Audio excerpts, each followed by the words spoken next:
Alhamdulillahi Rabbil Alameen, wassalatu wassalamu ala ashrafil anbiya wal mursaleen, Sayyidina wa Nabiyyina Muhammadin wa ala alihi wa ashabihi ajma'in. My dear brothers and sisters, Assalamu alaikum wa rahmatullahi wa barakatuh. It's good to see you back again. It's my first time to be in this beautiful country of yours, and I'm really looking forward to learning a lot from yourselves and from the excellent lineup of the speakers that we have at this beautiful convention of IFAM. So the topic I've been given this evening is doing Dawah through charitable activities. So I'm going to share with you some thoughts on this topic.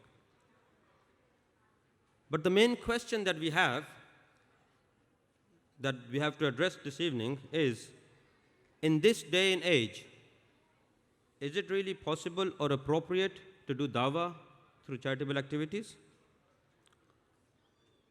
On the face of it, the topic and the statement is very simple, and it sounds very intuitive to do Dawah through charitable activities. But I have to say that whilst it may be possible in many ways, yet in so many other ways, putting it in practice is not that simple. As Muslims, we believe that Allah subhanahu wa ta'ala has sent mankind down on this earth to make it a better place, to develop ourselves first, and then the communities and the societies and the system running this earth, establish them in accordance with his teachings. As his Khalifa on this earth, man is required to establish justice, excellence, and equality. He is required to enjoin good and forbid evil. He is required to establish adl, follow ihsan, insaf, amr bil ma'roof, and nahy anil munkar. And that, my brothers and sisters, is the route to seek the pleasure of Allah subhanahu wa ta'ala.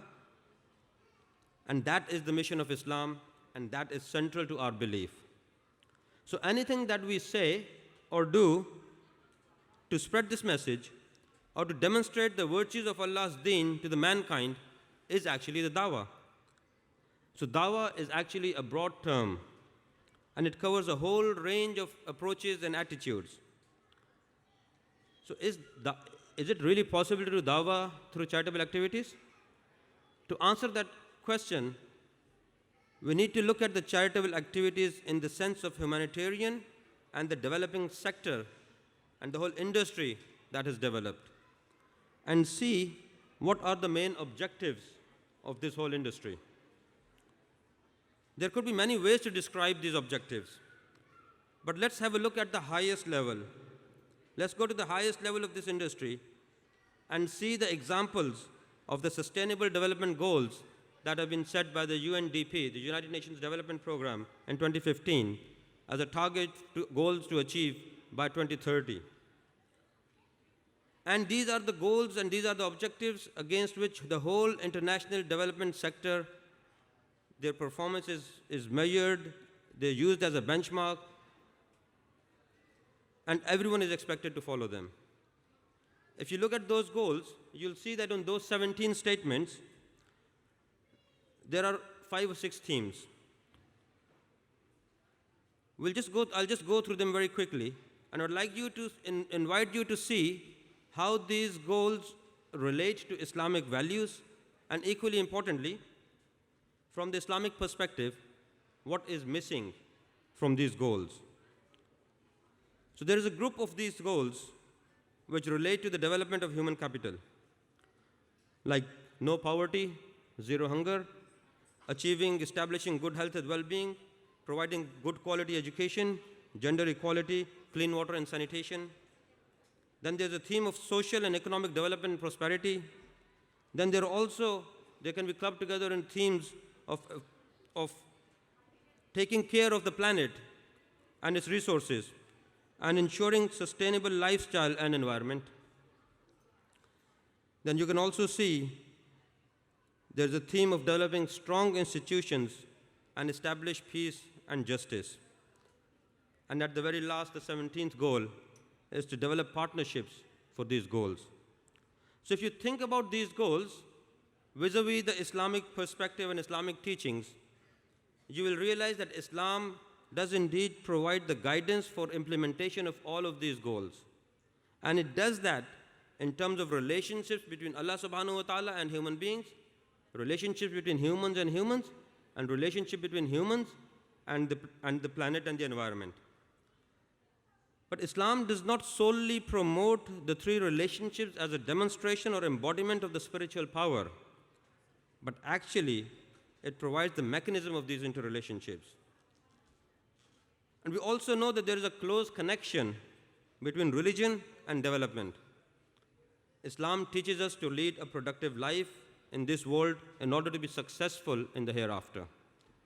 And this is indeed a strong reason for a Muslim for engaging in productive activities during their lifetime. And we also know that adherence to Islamic ethos accelerates growth and development. The common religious or Islamic ethos and values such as honesty, discipline, hard work, entrepreneurship, avoiding harmful activities, they actually can build an effective workforce for pursuing economic activities. So now let's go back to the beginning when I asked you to remember to spot what is missing from these goals that has been set up leading this whole industry of development. The very important element that is missing from these SDGs, from the Islamic perspective, is the spiritual development. Islam is a religion of sustainable development, and in fact enriches the concept by introducing spiritual development as a pillar of sustainable development. And that is what is missing from these goals. There is a total disregard to spiritual development in these SDGs, and Islam provides that missing element. Imam Ghazali rahimullah argues in Ihya al-Ulum when describing Maqasid al-Sharia that spiritual domain or religion is the most essential need for human beings, while wealth is secondary or prosperity is secondary to the religion. And he describes the maqasid in the order of priority as religion, life, intellect, progeny, and then wealth.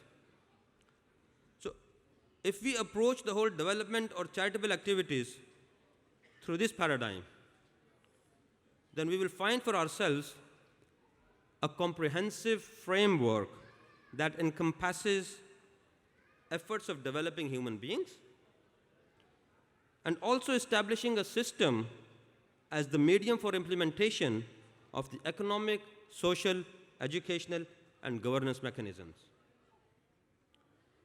So, brothers and sisters, isn't this in line with the duties and responsibilities that Allah subhanahu wa ta'ala gave mankind when He sent us down as Khalifa on this earth? When we follow this approach, we can easily see that Islam has a comprehensive scheme of reduction of poverty and inequality, as well as promotion of social justice. And it does that with positive, preventive, and corrective measures. If the positive and preventive measures are followed properly, or properly addressed, then the corrective measures such as zakat, waqf, can easily contribute to addressing the goals of no poverty, zero hunger, gender equality, and reduced inequalities.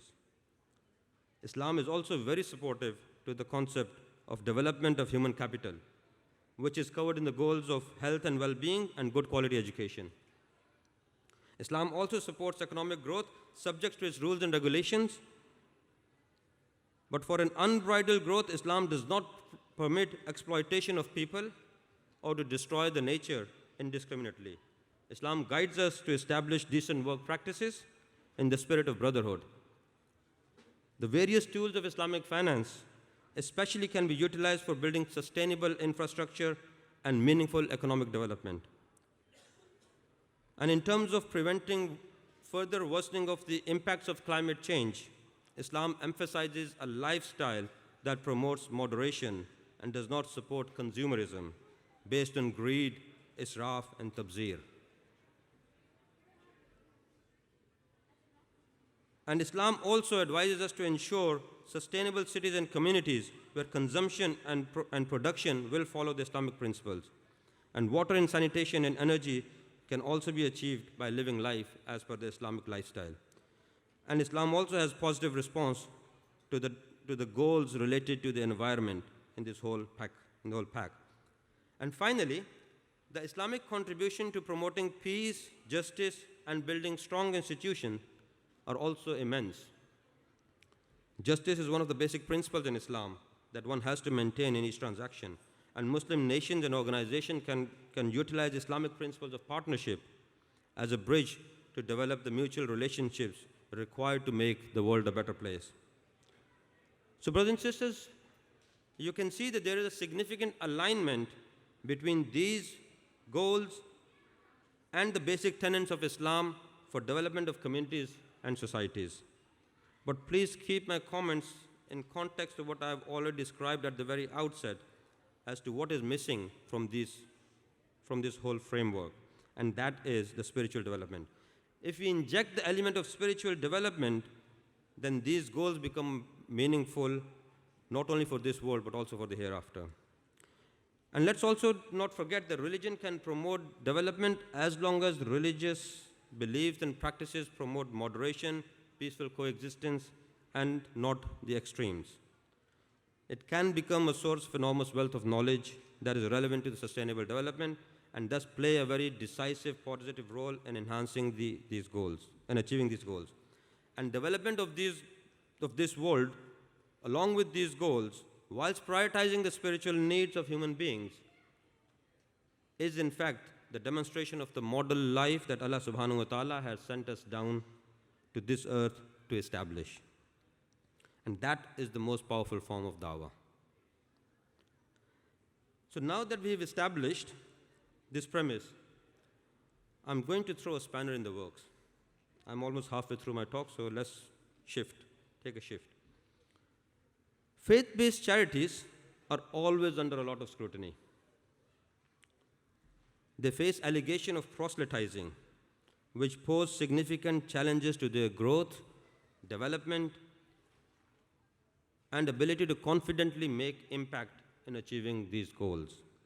And those of us who are linked with faith-based organizations, Islamic organizations doing charitable activities, can relate to this. This is become the bread and butter of our daily life, of our work.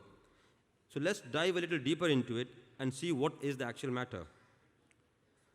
So in the developed worlds and parts of the world where conflict of interest, governance, and regulation of charitable activities have matured, the regulatory systems have attempted to balance the duty of care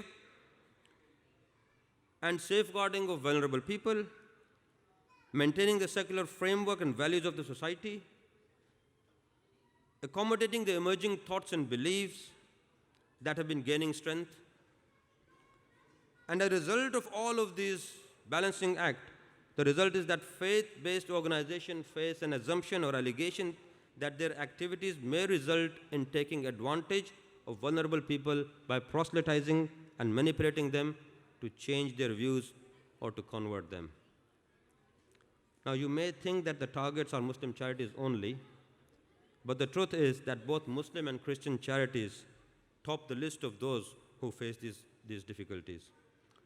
I must clarify one thing, and that we must follow the law and the rules even if we happen to disagree with them, because that's what the law means. However, we must also develop a deeper understanding of various aspects of this discussion and contribute to the policy making, because we are a significant stakeholder in this area, and it is our duty to contribute to the democratic processes of policy making rather than just sitting on the sidelines and moaning and complaining about things. So if you look deeply into the matter, you will find a few issues and problems with this approach. The first problem is that the term proselytism has in itself become a problem. The word, which traditionally simply meant the attempt to persuade someone to change a religion or their thoughts, has come to imply forcing, bribing, or taking advantage of the vulnerabilities in order to recruit new religious adherents. And those who oppose public faith argue that the threat of proselytizing activity is one of the key reasons why faith-based organizations should not have a greater public role or engage in a closer partnership with statutory agencies or receive public funds. And even in times of cuts to the welfare funds, when many third-party organizations have been engaged to provide services, the faith-based organizations have been kept at the bay by the commissioners and public representatives, citing the religious proselytism as a barrier to developing a closer relationship with faith-based organizations. If you look through the details, you'll find that there are three main arguments that are made against the faith-based organizations. Number one is that proselytism or dawah through charitable activities is a form of incivility. There is a concern that in a civil society, it is somehow inappropriate or irritating or somehow divisive to even talk to people about their religious beliefs. And that the faith-based organizations prioritize their own beliefs over the public benefit, over the public good. And that is why, to avoid that, these organizations should not play a significant role in public life. To that we say that religious organizations should, and they do consider that prioritizing the public good is a basic condition for public engagement. However, civility does not mean that we remain silent or discourage people from talking about their beliefs. Rather, it is a higher form of civility to discuss them openly and respectfully and encourage others to do the same. The second concern is that dawah through charitable activities or the proselytism threatens the minority groups. Now, historically speaking, the Muslim and Christian missionary proselytism has been responsible in some ways for impacting or undermining the indigenous cultural and religious traditions. And that in contemporary sense, they have threatened in areas the other minorities. And they also argue that the problem isn't so much that the advocating of their own religion, but advocating other values which may be deemed un-British, un-Australian, un-American, un-Western. And that this is such a high risk that it should be controlled by force of law or regulation. To that, we respond that the religious minorities, we agree that they often need protection, but this argument is actually being used by a few privileged public and religious authorities that want to further strengthen their positions and therefore actually undermine the religious freedom. Defending the dignity of religious or ethnic group does not necessitate enforcing a full-blown religious pluralism. The right to choose religion or the freedom to change the religion is enshrined in the European Convention of Human Rights in Article 9. And without open religious exchange, that right becomes a dead letter as described by the courts. Please look up the details of a case of Christian man, Kokinakis versus Greece, in which this man was convicted dozens of times for proselytizing. So this is an area in which even the courts have refrained from legislating, and yet the regulators have taken it upon themselves to set restrictive rules in this area and effectively making the constitutional freedoms granted by the Constitution and statutes as redundant. Now, the third argument is that proselytism takes advantage of the vulnerabilities. The allegation is that religious charities are on the lookout for easy targets, those who are particularly gullible or those who are in particular need. It is also alleged, concerns are raised that religious charities often deliver aid on the condition that beneficiaries at least give attention to the message of the provider. That the problem is the exercise of power over the vulnerable people and the charities promoting their religious beliefs amongst the vulnerable captive audience. To this, we respond by saying that we do not deny that there may have been some instances of taking advantage of vulnerable people, but vast majority of religious charities know and evidently demonstrate their belief that there is no justification for exploiting the vulnerable or helping people conditional to them expressing their religious belief. In the domestic area, the faith-based organizations are often appreciated for their unconditional approach. Whereas on the other hand, it is actually the state-supported charities and projects that expect people to comply with the certain conditions if they are to receive support. And actually, it's not just in domestic area. In both domestic as well as international sectors, we've seen numerous examples especially when they're operating in societies where the predominant culture is non-Western. So we know, as Muslim charities, that it is our essential duty to recognize the vulnerabilities and establish systems for their safeguarding, but to vulnerabilize everyone, consider everyone as vulnerable, generally leads to failure to recognize the spiritual needs of the people. And the research has shown that many charity workers from faith-based organizations believe that this broad brush approach shows that the regulatory agencies are actually failing to prioritize the needs, especially the spiritual needs of the service users and the recipients. And they're also offending their dignity in their overzealous governing approach to the concerns of coercion and proselytism. So a large number of Muslim organizations and leaders actively discourage activities that may be considered proselytizing. In fact, it is them who face pressures which prevent them from developing strong religious ethos and offering services which gives due regard to the spiritual care of the recipients of their services. So now, how are the religious organizations, these Muslim charities, how are they operating in this whole framework under all of this pressure?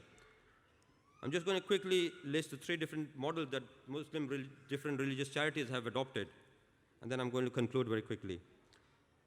So if you look at that, you will see that there are three main approaches that Muslim charities have adopted. Some charities seek to benefit the community through facilitating transformational changes of the individual. But faith is core to their identity and existence. They consider the success to be their ability to help restore a person's livelihood and dignity with the support of the wider community. These charities stay away from public funds and operate under the boundaries of informed consent. Now, the second type of charities are embedded in or work in close partnership with worshipping communities like the mosques. So they aspire to be open to all and seek to operate with the holistic idea of the mission. And for them, the success looks like addressing the psychological, relational, spiritual, and social needs.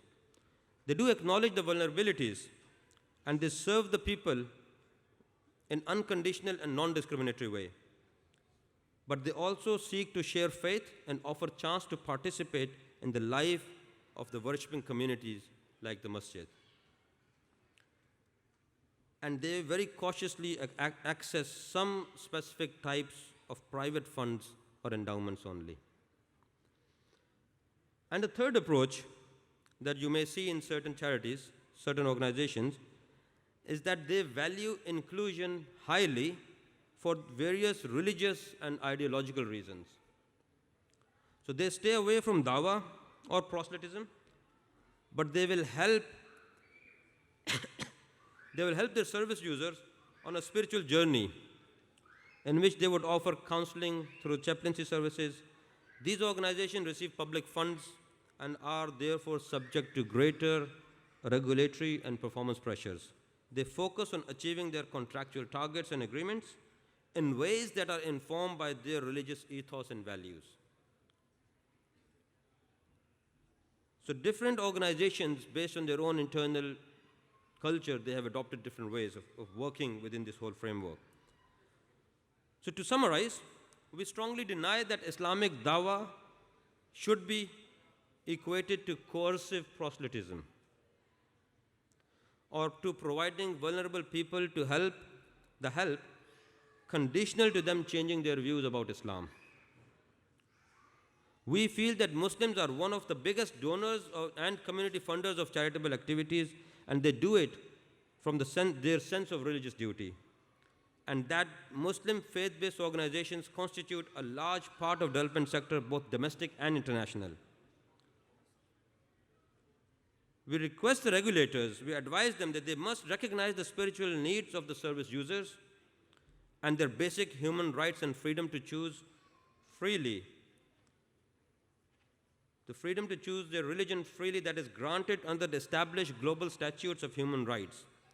The regulators should try to avoid inadvertently assuming legislative powers and setting rules that are in conflict with the established international laws. Overzealous suspicion on faith-based organizations has hampered their confidence in their ability to be part of the mainstream development sector.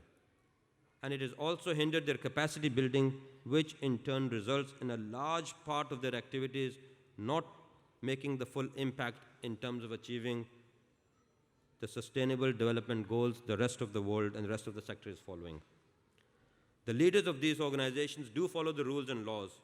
These organizations can choose any strategy to decide how much or how little inspiration they want to draw from Islamic values and ethos as per their internal culture, as long as they are adhering to the regulatory rules.